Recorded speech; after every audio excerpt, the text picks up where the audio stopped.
I will not acknowledge you, my tribal chief.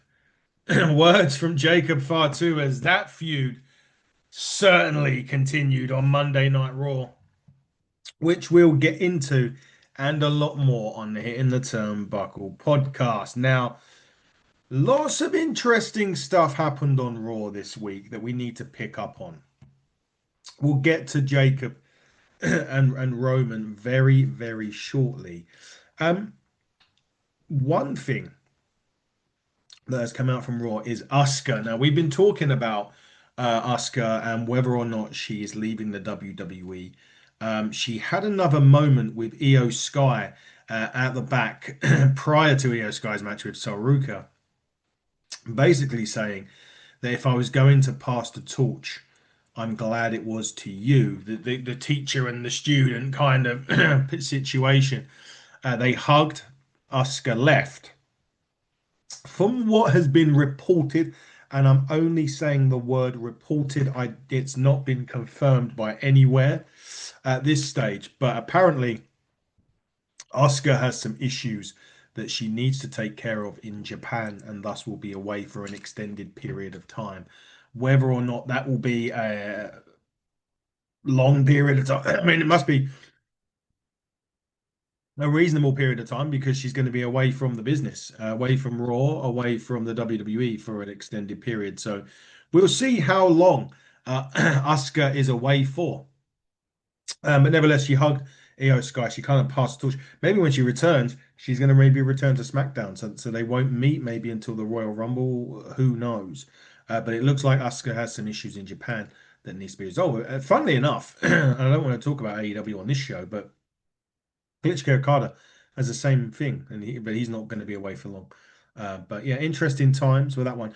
Just talk about Io quickly. A great, great match with Sol Ruka on Monday Night Raw. You can clearly see the WWE are building their next crop of stars, and Sol Ruka is definitely one very much up on their radar.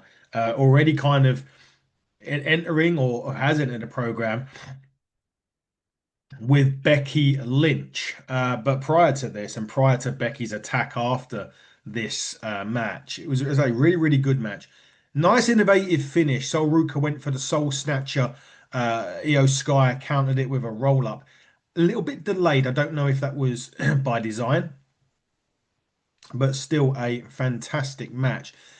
The only thing I would say, and I say this quite a lot, and I say it until I'm blue in the face, and you guys may agree or disagree or listen or not listen and roll your eyes, she needs to start winning matches. If she's going to be in a program with Becky Lynch for the Intercontinental Championship, she needs to have, she needs to start picking up victories, needs to start gaining momentum. Having great matches and losing is no problem, but your stock levels and as a believable as a competitor um, will start to drop if you don't start winning game matches, and that will be what happens. I mean, she's got everything though, as Sol Ruka. She really has the potential to be the next big women breakout star in the WWE. That is, I don't think without question. I'm not sure. JC Jane on the blue brand, perhaps, but I would put Sol Ruka above JC Jane, to be quite honest with you. That's where I would. I I put I would put Sol Ruka in the same on that same bracket as or in that same league as Charlotte Flair. People, Rainbow, your eyebrows may be raised by that, but that's how I see Sol Ruka and where she could be. But the wins have to pick up. There's no doubt about that, and I'm sure that they will. To put her in with Becky Lynch is a big program to start. And again, that kind of shows you where the WWE are positioning Soruka, what they think of her. The fact that she's in a program with Becky Lynch straight away out of the gate does show you where they see her. Well, they're certainly where they see her in the future. Anyway, another thing that happened with the women this week, we had the Judgment Day and Paige and Brie Bella and a scathing line from Roxanne Perez to Paige about we're just waiting for your next scandal. Paige busted open this past Friday on SmackDown as well from Nia Jax. The Nia Jax curse happens again. That was on the back of her head or the top of her head this week. But ultimately, this is leading to a match next week on Monday Night Raw, which sees Paige and Brie Bella defend the tag team titles against Roxanne Perez and against Raquel Rodriguez. I found it funny how I can't remember if it was Roxanne or Raquel, called Paige old, yet she's younger than Raquel Rodriguez, which is crazy to think, really, considering how long Paige has been in the business. And obviously, she was very, very young when WWE first signed her. Obviously, had to take a decade off, retired, and is now back. So that is a very, very interesting plot twist there to see. Was I was kind of they were coming down to answer the Judgment Day's challenge. I don't. I feel as though the Paige and Brie Bella thing may come to an end this week on Raw. Maybe go as far as say Nikki Bella costs them the match. Um, just because I feel as if it was a kind of throw in. My opinion is I don't think Paige was meant to debut until the Raw after Wrestle or return to the Raw after WrestleMania, but I believe maybe the Nikki Bella injury may have pushed that return a bit sooner. It's a nice, easy way to set her back in. Good story to put her in as well. So perhaps that was the reason why it turned out the way it turned out.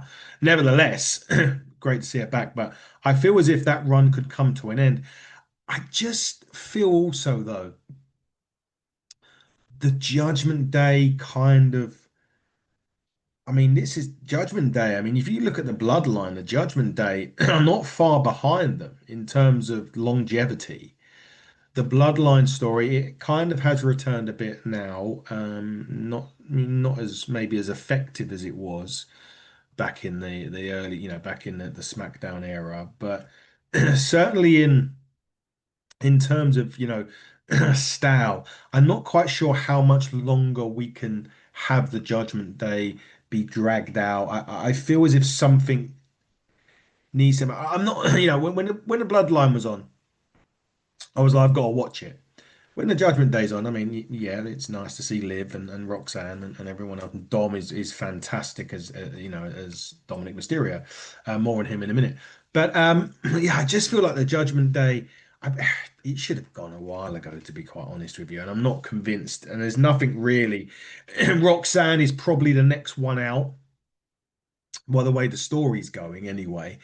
Um, but and then when she goes, there's no real Judgment Day, is there? It's Liv and Dom and Raquel.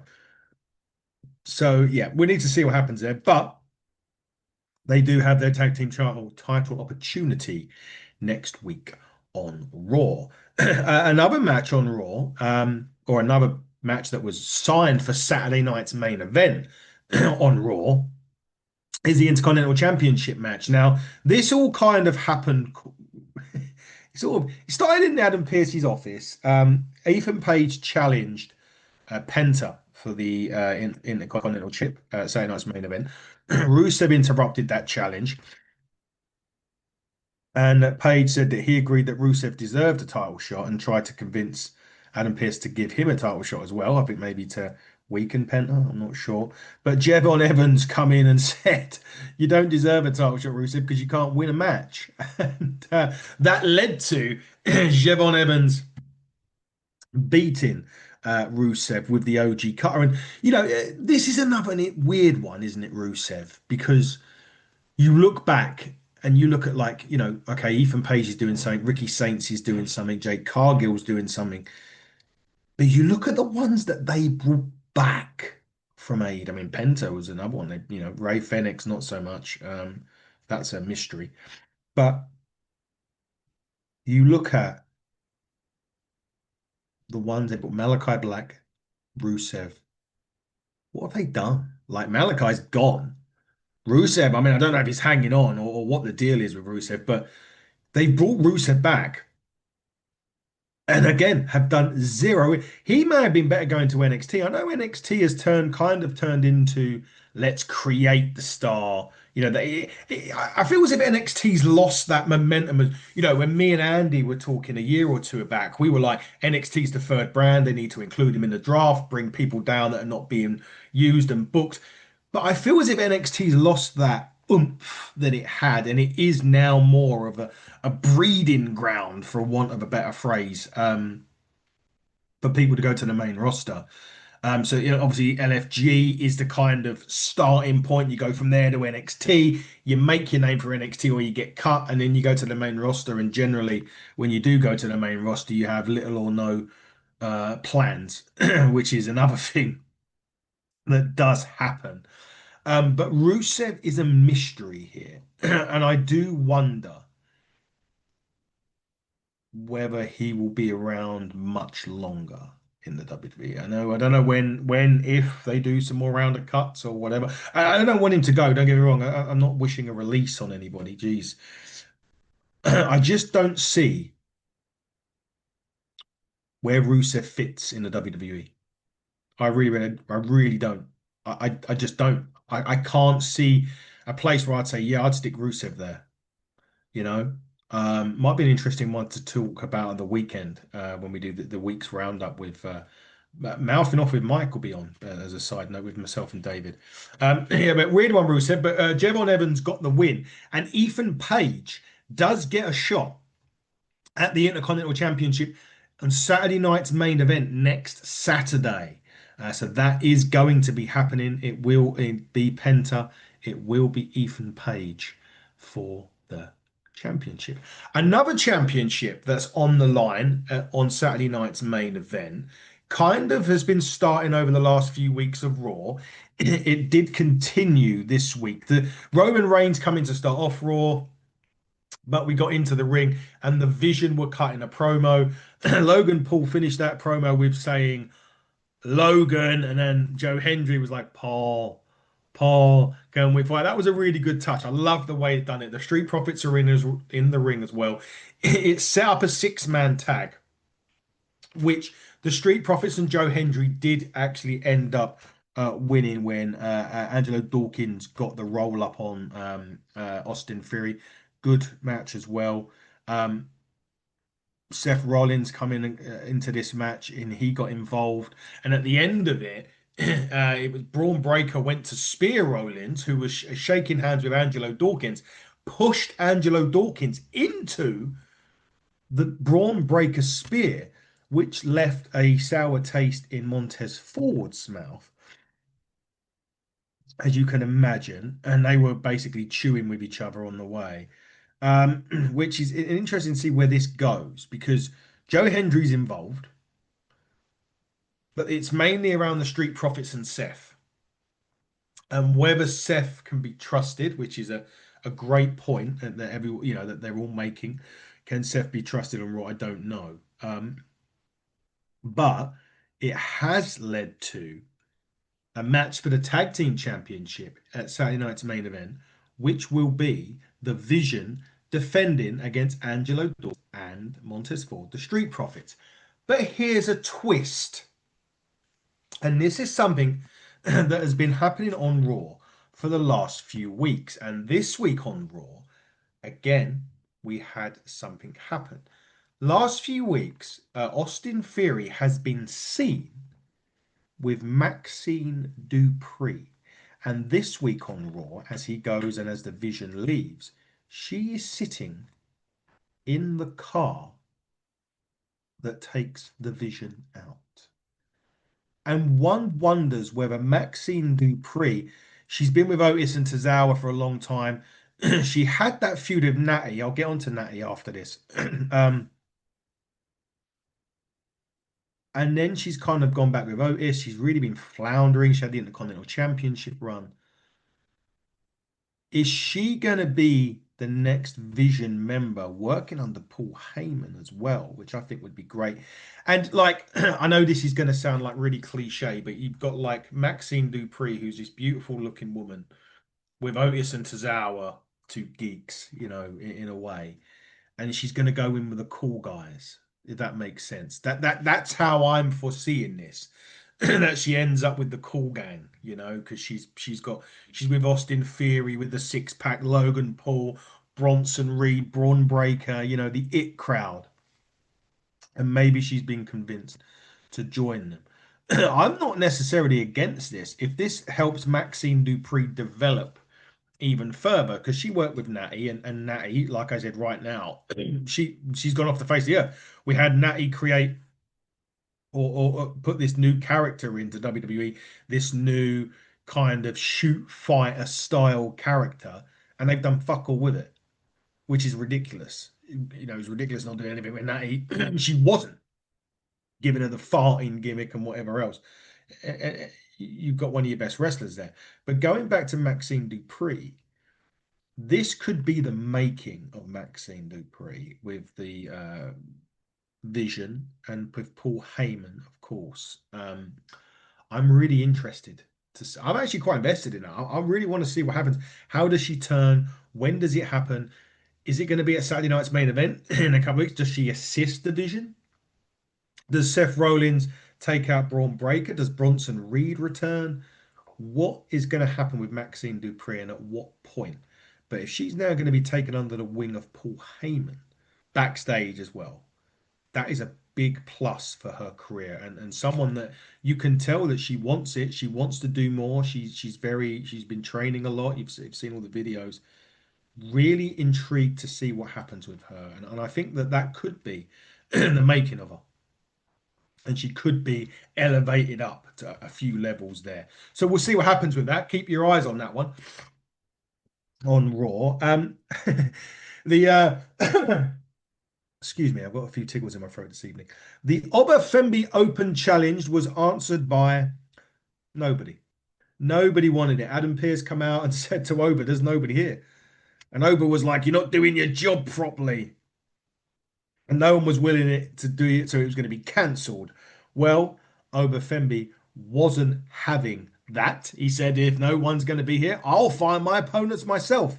And he went to stormed backstage and grabbed both Humberto Carrillo and Angel Garza and kick seven bells of crap out of them. It was brilliant. It was so good that I found it quite funny that nobody wanted to answer the challenge. So he went and got it himself. The interesting thing is, where does this stop really? Because does it come to a point where somebody answers it that's a credible challenger? Does he go all the way to SummerSlam and then perhaps goes one-on-one with the tribal chief? Will the tribal chief still be the champion by then? At what point does somebody answer that challenge that is a credible threat to Obafemi, considering how the WWE have pushed him? Have they backed him too far into a corner already where it's a bit like the Road Warriors back in the 80s. And if you watched NWA, they had Davy Crockett on, and he said the Crockett Cup was run by the Road Warriors because they were the Road Warriors. They were just, you weren't beating them. So are WWE backing themselves into a corner here, Obafemi? I don't know is the answer to that. But obviously at some point he's got to have a reasonably, you know, even contest. But who really on that brand right now, really in the WWE, could give him that? Could he? Will he go to SummerSlam and decimate Roman Reigns, assuming Roman's a champion? But obviously we've got Clash in Italy coming up at the end of the month as well. What will go on? What will happen? Who is going to beat? Who's going to beat up for me? Who's going to be the one that comes out and gives him a plausible contest? Don't know. Is the answer. What do you guys think? You tell me. Who's the one? Who's the man that's going to come out and beat Obafemi, or at least give him a reasonable contest? You tell me, guys. It was nice to see the Triple R Mega Championship on Monday Night Raw defended. Fun enough, it was also defended in AEW. Dominic Mysterio defeated the quote unquote original El Grande Americano, but the other Americano got involved as well. I'm starting to get a little bit teethed off with this whole Americans. I believe the Creed brothers were under the mask recently. A proper tag team in the WWE that can wrestle, that can win titles, was under the bloody masks, and it infuriates me. And it even more infuriates me that Chad Gable and Ludwig Kaiser are doing this. Can we end this already? Can they do a mask v mask? I don't care what they do. Get the mask off of them. And was this really? Dominic Mysterio should be doing a lot more than this on Raw. I've already said, and I've said it time and time and time again. And my mate Harry put out a picture today on social media, which I 100% agree with, which was Dominic Mysterio should win Money in the Bank. I've been saying that for the best part of 18 months. As great as it was to see Dom, as great as it was to see the Triple R World Champ Mega Championship, sorry, on the line on Monday Night Raw, is that the best they can do? And is that the best they can do with Chad Gable and Ludwig Kaiser and the Creed brothers and bloody Butch or Pete Dunne and whoever else under those bloody masks? I don't know. And it just infuriates me because we all know how talented these guys are. And I'm getting to a point where, and I can't recall when Chad Gable's contract may have been 2024 when it was up, and he may have signed a multi-year agreement. Maybe we're halfway through that agreement. I don't know. But he needs to think about his career, honestly. And I mean that serious. He needs to think about his career and what's best for him when that next contract comes up for renewal. Because I feel like with a couple of others that it's time for them to test the waters and make that move and perhaps make the jump. I'm not necessarily saying to AEW, triple TNA maybe as well. There's options there, but somewhere where they're going to at least get an opportunity to be them and how good they really, really are. That's my opinion. Okay. But the match was fine. It was good. I enjoyed it. Like I said, I enjoy watching these guys in the ring, but I just felt like bit's getting stale as well. And Dom, you can do so much more with Dom Mysterio. It's great that he's the Triple R champion, by the way. I enjoyed that. I do enjoy that. And as I said, more needs to be done, and certainly more needs to be done with Chad Gable and Ludwig and whoever else is under those masks. Anyway, now we get to the acknowledgement, or what we thought was the acknowledgement. Roman Reigns, Jacob Fatu. It didn't happen. Jacob was attacking Jay Uso on his way to the ring. He attacked Jimmy Uso as well. Him and Roman just exploded on Raw. The Tongan Death Grip got used on Roman again, and Raw ends with Jacob flying over the Jimmy, Jay, and Roman, crashing into the barricade, sending all three of them out, which leads me to believe Clash in Italy at the end of the month. We've had Cody Rhodes and Gunther signed for that, which I think will be a great match. And the last time WWE was on foreign soil for a show was when Drew McIntyre beat Cody for the World Championship. Albeit a bit in a three stages of hell match, as you already remember. Jacob Fatu, funnily enough, was involved in that and cost Cody Rhodes the championship. I don't see with that match. I don't know if Gunther loses that. I really don't. I'm not sure. I don't. It's an interesting one to start straight away with, and that was the favor, by the way. So that just goes to show and prove that Brock Lesnar is indeed retired, because that was the favor Gunther wanted, was to have this match in Italy. So for me, Gunther needs to win this. Cody Rhodes again have another short reign. I'm not fond of short championship reigns, but I don't see Gunther losing either. But Raw went off the air, like I said. Jacob Fatu annihilates Roman and Jimmy and Jay, which leads me to believe they will go to Clash in Italy at the end of the month, which, by the way, 2 p.m. Eastern, 7 p.m. UK. I might, just might, be doing a live stream. I haven't decided yet. I need to see if there's people that are willing to come on board and watch with me. But we'll see. We'll see what happens. If not, the review will be straight after Clash in Italy. That is for certain. But Raw was okay this week in general. Lots of new things happening. Lots of little bits ticking over. There's some fresh feuds. There's some rekindling of some old ones. There's some continuations. There's some character changes coming. We're on that sort of refresh-ish mode right now, which we tend to get after WrestleMania. Characters change around. Maxxine Dupree, like I just mentioned. What's going on with the Street Profits? So a lot of good stuff happened on Raw this week.